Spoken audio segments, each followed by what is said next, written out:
बहुत आनंद की बात है कि साईं बाबा नगर में रत्नाबाई चौल में आज बहन शिल्पा सांगोरे और सौरभ सांगोरे जी ने नेतृत्व करके भारतीय जनता पार्टी और महायुति के कार्यकर्ताओं के साथ एक मेडिकल कैंप जिसमें सभी लोगों का चेकअप होगा, अलग अलग प्रकार के रोग के लिए चेकअप करके उनको सुरक्षित और स्वस्थ जीवन देने का प्रयास शुरुआत की है।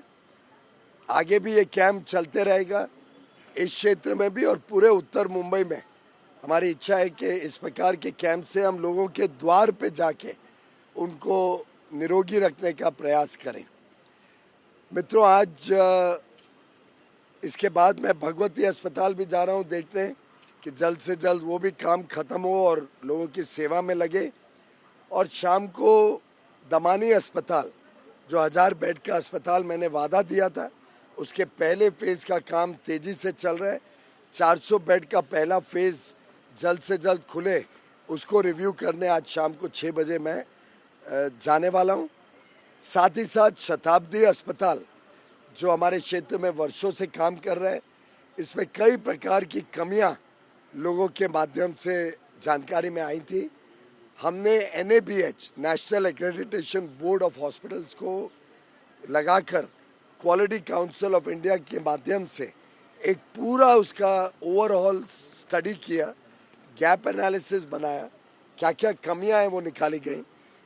वहाँ पे कई मशीन्स पिछली विजिट पे मैंने इंस्टॉल भी कराई थी, जो CSR के माध्यम से दिलवाई गई थी। भारत में बनी हुई स्वदेशी मशीन्स वहाँ पे लगी।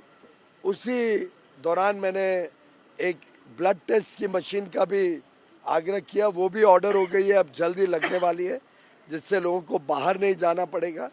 तो उस अस्पताल को हम अपग्रेड कर रहे हैं, जिसमें डॉक्टर सांगोरे मदद कर रहे हैं, दोनों हस्बैंड वाइफ, और कोशिश है, और हिमांशु जी हमारे यहाँ के स्थानीय नगर सेवक रुचि ले रहे हैं। हमारी कोशिश है कि महाराष्ट्र का पहला NABH एक्रेडिटेड अस्पताल वहाँ पर तैयार हो, शताब्दी अस्पताल हमारे क्षेत्र में बने, जिसका लाभ यहाँ के सभी नागरिक उठा पाएंगे।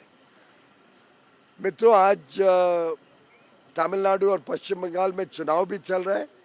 आपने देखा होगा आंकड़े, कैसा अभूतपूर्व वोटिंग हो रही है।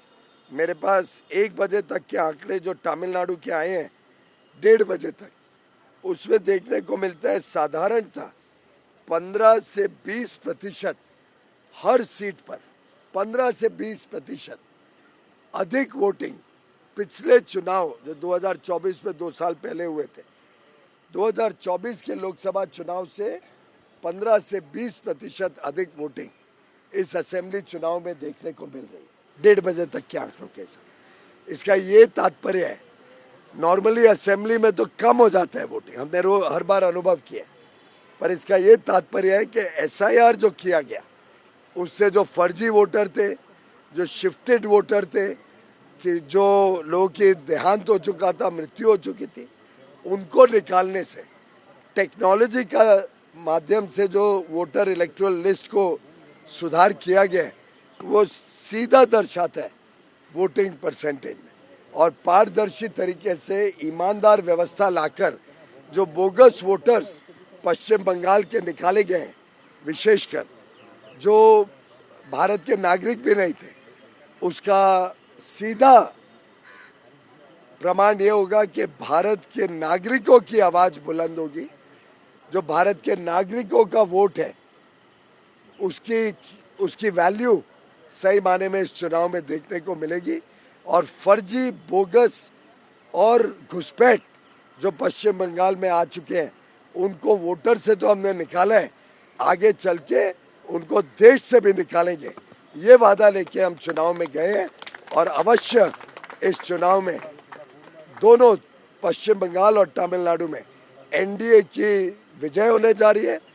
दोनों राज्यों में हम स्वीप करेंगे, दोनों राज्यों में एक अच्छी, ईमानदार, विकास से प्रेरित सरकार माननीय प्रधानमंत्री नरेंद्र मोदी जी के मार्गदर्शन में चलेंगी।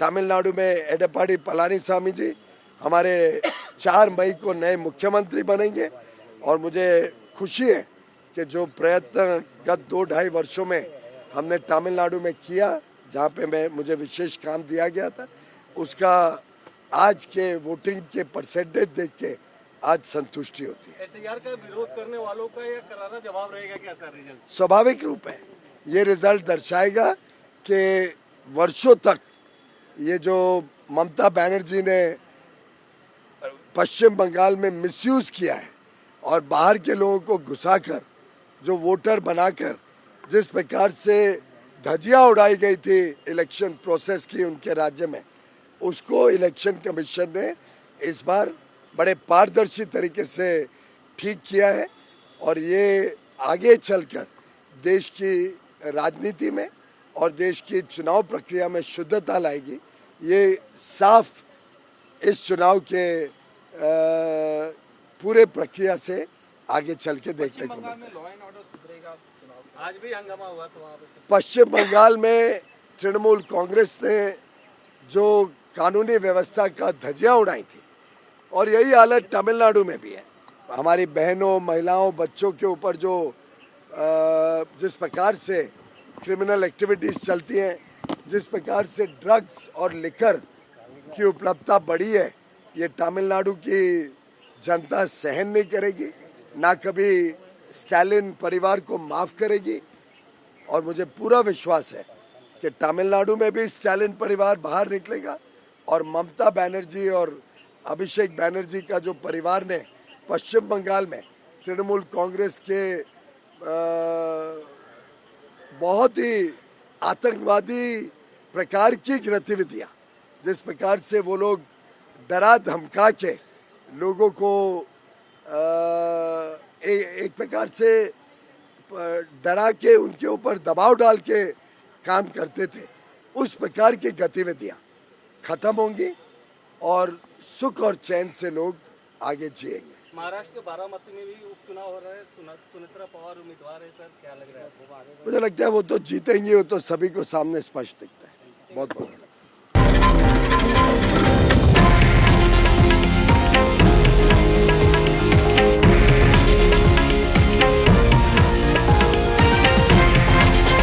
हे आहे देशातील नंबर 1 न्यूज नेटवर्क आणि आपण पाहत आहात TV9 मराठी, एकमेव।